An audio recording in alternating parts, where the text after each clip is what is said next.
Saurabh zone में मैं हेमंत आप सभी का फिर से स्वागत करता हूँ। देखिए, बहुत सारे लोगों को क्वेरीज आ रहे थे कि ये actually demand supply theory work करती है या नहीं। इसीलिए मैंने ये पार्ट बनाया है जहाँ पर मैंने एडवांटेजेस एंड डिसएडवांटेजेस दोनों भी कवर किए। तो हम अभी देखेंगे एडवांटेजेस क्या होता है, डिसएडवांटेजेस क्या होता है। पहले हम डिसएडवांटेजेस देखेंगे, फिर बाद में एडवांटेजेस पे बात करेंगे। ठीक है, फिर आगे बढ़ते हैं हम डिसएडवांटेजेस पे। देखिए, पहला डिसएडवांटेज है वो है, देखिए, not studying strategy in detail.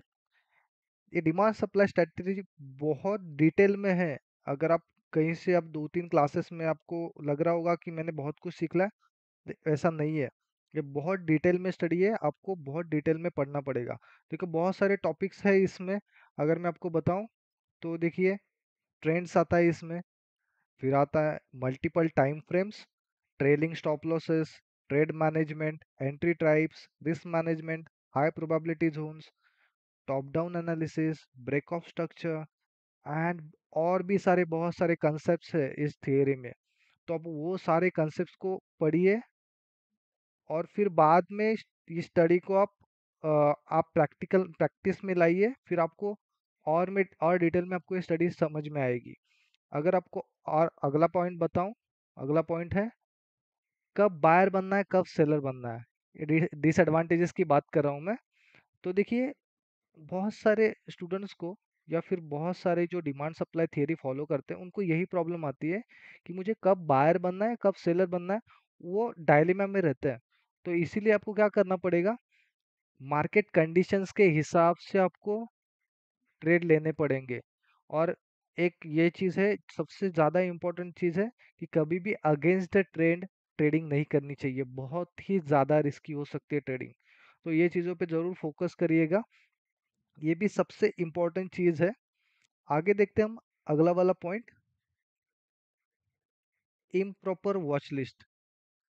ठीक है, ये भी सबसे बड़ा प्रॉब्लम है, वॉच लिस्ट राइट ना होना।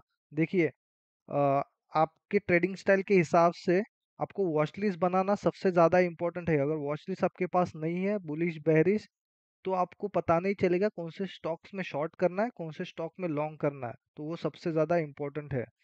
और डेली के thousands of stocks, hundreds of stock scan करना अ, जो भी जॉब पे जाते हैं उनके लिए इजी नहीं है। तो वो पर्टिकुलर वॉच लिस्ट पे फोकस करना वो भी सबसे एक integral part of demand supply ये भी है। तो इस पे भी फोकस करना चाहिए। तो आपका जो टाइम होता है जो एनालिसिस का, वो यहाँ से कम हो सकता है, रिड्यूस हो सकता है, अगर आपकी वॉच लिस्ट पहले से ही रेडी है तो।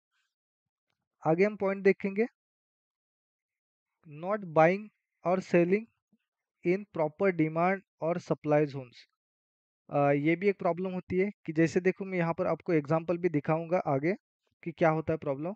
देखिए, अगर आप प्रॉपर डिमांड या सप्लाई में बाय या सेल नहीं करोगे, समझो प्रॉपर डिमांड बना है, आप कैसे बाय कर रहे हो, डिमांड जोन में प्राइस आने के बाद बाय नहीं कर रहे हो, वहां से रिएक्ट होती है तो आप फिर बाय करते हो। तो ये बहुत ही बुरा तरीका है ट्रेडिंग करने का। इससे क्या होता है कि पहली बात तो आपको ये ट्रेडिंग पे भरोसा नहीं है, डिमांड सप्लाई पे भरोसा नहीं, इसलिए आप ऐसा कर रहे हो, ऊपर जाके बाय कर रहे हो। और दूसरा रीजन है कि आपका आरआर फिर वहां पे बिगड़ सकता है। आपने प्रॉपर डिमांड में नहीं बाय किया, ऊपर बाय कर लिया, तो आपका आरआर में प्रॉब्लम हो सकता है। देखिए दोस्तों, ये वीडियो थोड़ी लंबी हो सकती है, लेकिन जरूर ध्यान से देखना है, आपको जरूर हेल्प करेगी आपके डिमांड सप्लाई ट्रेडिंग में। देखिए, मैंने एक एग्जांपल दिया है यहाँ पर। देखिए, स्टॉक का नाम बता देना है, स्टॉक का नाम क्या हो सकता है जिसको पता है। देखिए, यहाँ पर एंट्री प्राइस है 119.60, स्टॉप लॉस है मेरा 118.35 और प्राइस अभी चल रही है 121 पे। कुछ लोग क्या करते हैं, डायरेक्टली 119.60 पे एंट्री नहीं लगाते। वो क्या करते हैं, जोन में आने देते हैं प्राइस को, फिर ऊपर जैसे निकल जाती है 120.50 की तरफ जाएगी प्राइस, वहां पे एंट्री उनकी लगा देते हैं। तो इससे क्या होता हो सकता है कि आपका आरआर में प्रॉब्लम हो सकता है। इसीलिए ये चीज पे भी फोकस करिए। आप ऐसे ही जोन फाइंड करिए ना जहां पर हाई प्रोबेबिलिटी हो, तो फिर आपको ये प्रॉब्लम नहीं आएगी कि ये जोन चल सकता है या नहीं। ठीक है, फिर आगे हम देखते हैं अगला पॉइंट, वो है लैक ऑफ प्रैक्टिस। देखिए, प्रैक्टिस तो हर एक स्ट्रैटेजी में लगती है, ऐसा नहीं कि कोई अलग स्ट्रैटेजी में प्रैक्टिस नहीं लगती। लेकिन यहाँ पर आपको थोड़ा और ज़्यादा मेहनत करना पड़ता है क्योंकि ये कंप्लीटली प्रैक्टिकल अप्रोच है। और ज़्यादा जितना टाइम स्पेंड आप चार्ट पे फोकस करोगे उतना आपकी ट्रेडिंग स्किल बढ़ सकती है। तो चार्ट पे फोकस ना करना, प्रैक्टिस ना करना, ये आपके लिए एक डिसएडवांटेज हो सकता है ये ट्रेडिंग में। और आप क्या करो, एनालिसिस करो एवरीडे कि आपके वीक में कितने टारगेट पे जा रहे हैं, कितने नहीं जा रहे हैं। तो ये कैसे आएगा? प्रैक्टिस से आएगा। आप जितनी ज़्यादा प्रैक्टिस होगी, जितना ज़्यादा ट्रेड्स लोगे, उतने आपका स्ट्राइक रेट पता चलेगा। आगे हम देखते हैं फ्रस्ट्रेशन इन इनिशियल डेज। देखो, फ्रस्ट्रेशन क्या होता है? पहली बात तो फ्रस्ट्रेशन क्यों आता है ये समझते हैं हम पहले। पहली बात तो आप एंट्री ले रहे हो, वो जोन में ही रह रहे हैं, या फिर आप में जिसने एंट्री नहीं लिया जिस स्टॉक में, वो स्टॉक डिमांड जोन को हिट करके चले गए बहुत तेजी से ऊपर। तो वहां से फ्रस्ट्रेशन क्रिएट होता है इस स्ट्रैटेजी में। तो इस स्ट्रैटेजी में आपको सिर्फ पढ़ना नहीं है या रटना नहीं है, स्ट्रैटेजी को एप्लीकेशन बेस्ड स्ट्रैटेजी है। ठीक है, तो फ्रस्ट्रेशन आ सकता है इनिशियल टाइम में। तो आपको थोड़ा बैकअप करना पड़ेगा खुद को कि, और बैक टू बैक लॉसेस से थोड़ा कॉन्फिडेंस लूज हो सकता है। तो इसीलिए आपको ये सारी चीज़ों के इनिशियल डेज में ज़रूर प्रॉब्लम आएंगी। ये मुझे भी आई थी प्रॉब्लम और आपको भी आएगी। तो आपको as a demand supply trader बहुत सारी चीज़ों का ध्यान रखना है पड़ता है। जैसे कि यहाँ पे देखो मैंने लिखा है थर्ड पॉइंट में, फ्रेश जोन्स कहाँ पर है, ट्रेंड कैसा है, अराइवल डिपार्चर कैसा हो रहा है प्राइस का, जोन की क्वालिटी कैसी है। तो ये सारी चीजें आपके माइंड में होनी चाहिए। अगर एक भी चीज मिस करते हो तो जरूर ट्रेड प्लानिंग में थोड़ी गड़बड़ हो सकती है। ठीक है, आगे देखते हैं हम अभी एडवांटेजेस। डिसएडवांटेजेस हमारे हो गए खत्म। एडवांटेजेस देखते क्या क्या है इस स्ट्रैटेजी के। पहला जो बेस्ट एडवांटेजेस है मेरे हिसाब से, वो है small stop loss and big reward. ये सबसे बेस्ट सिचुएशन है कोई भी स्ट्रैटेजी के लिए, कि उसका स्टॉप लॉस बहुत छोटा है और टारगेट बहुत बड़े हैं। ठीक है, आगे हम देखते हैं प्रो ट्रेडर। देखो, प्रो ट्रेडर क्या करता है, हमेशा छोटे स्टॉप लॉस लगाता है और बड़े टारगेट के लिए देखता है हमेशा। तो वो एक बेस्ट तरीका होता है किसी भी स्ट्रैटेजी को इवैल्यूएट करने का, कि स्ट्रैटेजी रिवॉर्ड कितनी दे रही है। मैं आपको दो चार्ट भी दिखाता हूँ कि कैसे रिवॉर्ड देती है स्ट्रैटेजी, फिर आपको थोड़ा कॉन्फिडेंस आएगा इस पे। आगे और एक पॉइंट देखते हैं। देखिए, पहली बात तो यहाँ पर डिमांड सप्लाई ट्रेडिंग पूरे कंप्लीटली आरआर पे बेस्ड है। तो जितना अच्छा आपका आरआर होगा, जैसे हमारा मिनिमम आरआर है 1:3, तो आपका कितना हो सकता है उस हिसाब से आप प्लानिंग कैसे कर रहे हो वो मैटर करता है। देखिए, मैंने एक यहाँ पर चार्ट दिया है और एक चार्ट मैं आपको दिखाता हूँ, ये देखो। तो यहाँ पर देखो, अगर आप देखोगे कैलकुलेट करोगे तो 215 पे मेरी एंट्री थी और 214 पे मेरा स्टॉप लॉस था, और टारगेट 246। अगर आप देखोगे तो एस्टिमेटली देखो 11 रुपीज़ का मेरा स्टॉप लॉस आ रहा है, और ऑलमोस्ट टारगेट भी कैलकुलेट करो, thirty more than 30 points, 31 points ऐसा कुछ मेरा टारगेट आ रहा है। तो यहाँ पे आरआर चेक करिए। और सेकंड एग्जांपल में आते हैं हम। जरूर इन स्टॉक्स का भी आप नाम बता देना, ये दोनों ये रिसेंटली ट्रेड से हमारे। जरूर अगर आप किसी को नाम पता है स्टॉक्स के तो जरूर कमेंट बॉक्स में लिख के भेजिए मुझे। देखिए, सेकंड एग्जांपल है, वहां पर भी देखो मेरा छोटा सा स्टॉप लॉस बन रहा है और आरआर देखो मेरा अच्छा आरआर बन रहा है।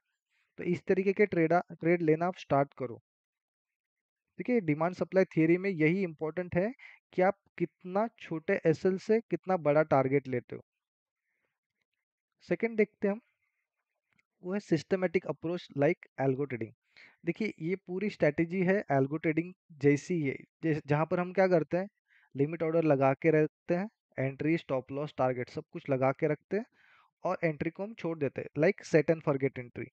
और फिर जो भी होगा, क्योंकि कोई भी ट्रेड का आउटकम हमारे हाथ नहीं होता है, वो कम्प्लीटली मार्केट के हाथ में होता है। लेकिन रिस्क को मैनेज करना ये हमारे हाथ में होता है। तो यह study more focused on avoiding emotional trading. Emotional trading बहुत कम होती है स्ट्रैटेजी में। जरूर बहुत सारे लोग इसमें भी इमोशनली फंस रहे हैं। वो बहुत सारे रीज़न हो सकते हैं कि उनके साइकोलॉजी स्ट्रांग नहीं है, या फिर उनके ट्रेडिंग पे ट्रस्ट नहीं है, डिमांड सप्लाई पे ट्रस्ट नहीं है, और उनकी एनालिसिस पे ट्रस्ट नहीं, बहुत सारे रीज़न हो सकते हैं। तो वो रीज़न को पहले आइडेंटिफ़ाई करना पड़ेगा। आपको एक अच्छा मेंटर देखना पड़ेगा जहाँ पर आपको अच्छा-सा सपोर्ट मिल रहा है और आपके हर एक डाउट को क्लियर किया जा रहा है। ठीक है? आगे बढ़ते हैं हम। और एक इम्पोर्टेंट एलिमेंट है वो है स्ट्रेस फ्री। जहाँ पर जैसे हमने अभी जस्ट डिस्कस किया था पिछले टॉपिक में कि हम एंट्री स्टॉप लॉस टारगेट सब कुछ लगा के प्लान करके रखते हैं, तो वहाँ पे स्ट्रेस का कोई भी रोल नहीं होता। तो वहाँ पे क्या होता है, हम लगा के रखे हैं, हमें पता है कि मेरे 500 रुपीज जाएंगे तो उतने ही जाएंगे, उससे ज़्यादा नहीं जाएंगे। ठीक है? तो देखिए मैं कैसे करता हूँ स्ट्रेस फ्री ट्रेडिंग। देखो मैं कैसे करता था इनिशियल टाइम पे, मेरा भी यही प्रॉब्लम होता था कि मैं साइकोलॉजी की वजह से कुछ लॉसेस करता था, लेकिन जब मुझे चीज़ पता चली कि मुझे एक ही चीज़ करनी है, वो अच्छे हाई प्रोबेबिलिटी जोन्स फाइंड करने हैं, बाकी जो करना है वो मार्केट कर देगा। तो मैं क्या करता था, ट्रेडिंग आवर्स के बाद में मेरा एनालिसिस करता था और ट्रेडिंग आवर्स में जस्ट एंट्री प्लेस करता था। एंट्री स्टॉप लॉस टारगेट वो ऑर्डर प्लेस करके मैं रख देता था। जो भी है एंट्री हिट हुआ तो टारगेट स्टॉप लॉस जो भी हिट हो जाएगा। और इससे क्या होगा, आपका बार बार आप ट्रेड पे ध्यान नहीं दोगे, उस ट्रेड पे वो ट्रेड अपने आप चलेगा, क्योंकि देखो आपके देखने से कुछ नहीं होगा वहां पर। आपको लगता है कि देखने से आप ऊपर ही जाएगा स्टॉक, ऐसा नहीं होता है। मार्केट में मार्केट को जो करना है वो करता ही है, हमें जस्ट अपने रूल्स फॉलो करना है। आगे हम जाते हैं, जो कि हमारा लास्ट टॉपिक होगा। देखो ये ये बहुत सारे लोग फेस करते हैं प्रॉब्लम कि पूरा दिन स्क्रीन के सामने बैठे रहते हैं और जब ट्रेड नहीं मिलता तो उनको फ्रस्ट्रेशन होती है कि मुझे ट्रेड नहीं मिलता। फिर कोई किसी दिन ट्रेड नहीं मिला तो पूरा दिन फ्रस्ट्रेशन में जाता है और उस दिन कोई गलत एंट्री ले बैठते हैं, रूल के अगेंस्ट प्ले करते हैं। तो वहां पर भी एक साइकोलॉजी का रोल प्ले करेगा। तो इसीलिए आप कंप्लीट डे में देखो, कंप्लीट डे ये कंप्लीट स्क्रीन को वॉच कर रहे हो ना, तो जरूर माइंड में टेम्पटेशन तो आती है कि हाँ मुझे ट्रेड लेना है, ट्रेड लेना है। और आपने जिस ट्रेड को प्लान किया है, वो अगर ट्रेड जहां पर ले रहे थे वहां से थोड़ा ऊपर चला गया तो आपको लगता है कि हाँ ये और ऊपर जा सकता है, तो आप और ऊपर एंट्री डालते हो। तो इसका रिजल्ट क्या निकलता है कि अगर गलती से वहां से रिवर्स आ गया तो आपका एक बड़ा लॉस भी हो सकता है। तो ये चीजें भी ध्यान रखनी है, प्रॉपर डिमांड और सप्लाई में बाइंग सेलिंग करो, फिर जरूर आपके ट्रेडिंग में और एक अच्छा कर्व आ सकता है, अच्छे ट्रेडिंग कर्व में आप जा सकते हो। देखिए और अ, एक एडवांटेज है डिमांड सप्लाई ट्रेडिंग का कि आप अलर्ट्स लगा के बैठ जाओ। ये सबसे इम्पोर्टेंट है अलर्ट्स, कि आपके अलर्ट्स अगर अच्छे होंगे तो जरूर कोई ना कोई एंट्री मिल जाएगी पूरे दिन में। क्योंकि हमें फ्लेक्सिबल रहना है, याद रखना, डिमांड सप्लाई ट्रेडिंग में हमें फ्लेक्सिबल रहना है।